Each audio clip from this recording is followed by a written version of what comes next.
Hi, everybody. I'm your host, Jenna. Welcome to Starve the Demon. People say, I'm a real alcoholic. And what we mean is that we are not moderate drinkers. We are not heavy drinkers. We suffer from mental obsession and physical craving. And we understand that it's not about how much you drink. It's not about how often you drink. It's about what happens when you drink. What happens mentally, physically, spiritually to you when you drink. Life on life's terms. It is so freeing when you stop fighting the universe. When you stop fighting the ocean and just learn how to surf, you get way farther. I promise you, you can fight those waves all day long. Guess what? All you're going to do is die tired. Mango, Dio. Dio, you're so funny. Oh, did you wink at me? How many beds? He does the slow head roll. Mango's going to the vet. It's worth all the uncomfortable. It's worth that restless, irritable, and discontented, because you will feel all those things for who knows how long. And it sucks. But if you can just hold on and keep doing the next right thing, it's worth it. Keep coming back and embrace the suck. Starve the demon. Embrace the suck. When you're not willing, you pray for willingness. Get a sponsor, because there's no reason in the world to try and do it alone. You're not alone. You're not. We're not going to leave you alone. We're going to love you. And we're going to help you, and we're going to drive you crazy doing it, but we're still going to do it. What's one lie people believe about addiction that drives you nuts? Wow. Why can't you just stop? You do not love me. You do not love our kids. You are weak. Those are the biggest lies. Of course he loved me. Of course he loved his family. Of course he wasn't weak.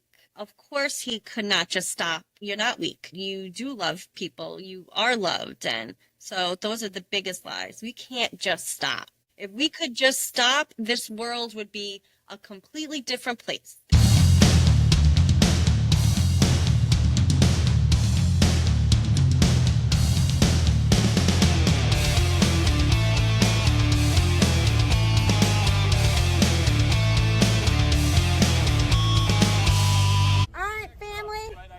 We did it. We saw both nights of Metallica. Cliff got to shake Lars's hand at the end. Jim Brewer. And we saw Jim Brewer and shook his hand and said hey to him about 2, 3, 4, 5 times. Just amazing. Absolutely. They helped me with my recovery. And Master of Puppets is the best recovery song on the planet. Anyway, anything you want to say, baby? No, good night. Good night. It isn't until you embody the energy and emotions of what you're trying to call in that you almost signal to the universe, I am really ready to receive this. And that's where I think it takes it up a notch to the effectiveness of being able to walk around during the day as your future self, and you're already embodying who you desire to be. That's where the identity comes in and the shifting in the mindset.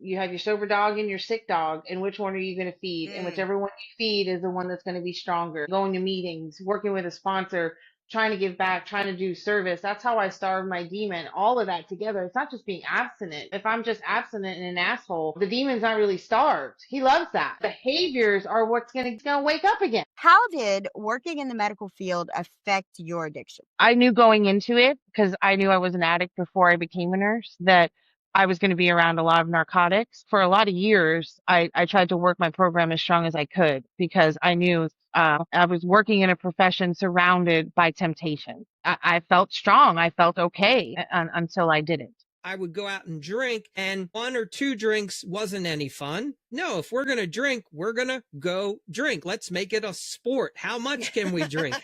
I have played that sport. Look at that face. Mango, where are we going? Are we going to the park? Are we going to the park? This is how we're starving our demon today. We're taking the dogs to the park. Go be of service. Step out of yourself when those times that you're craving, when you've got that mental obsession, you want to drink, you want to use, you want to woe is me about it. No, get up, go do something. Go do something for somebody else, and you will automatically feel better. quantity sobriety certainly doesn't equal quality sobriety. We're all different and have different needs. It's important to pick the right sponsor that's going to work for us. Somebody that has a working knowledge of the big book and the 12 steps. Somebody that walks like they talk, somebody that's spiritual. I want somebody that works a good program and is happy and serene. Peace and joy. Find somebody that has what you want and ask them how they got it, and then do what they tell you. It's hard enough. The world is already, I don't want to use the word evil, but it feels like there's already enough weight that we all carry around. So like, why look down on each other, and why not we lift each other up, you know? The first year of my recovery, there were days I just want to get high. Everybody that says recovery is grand, yes, it's grand.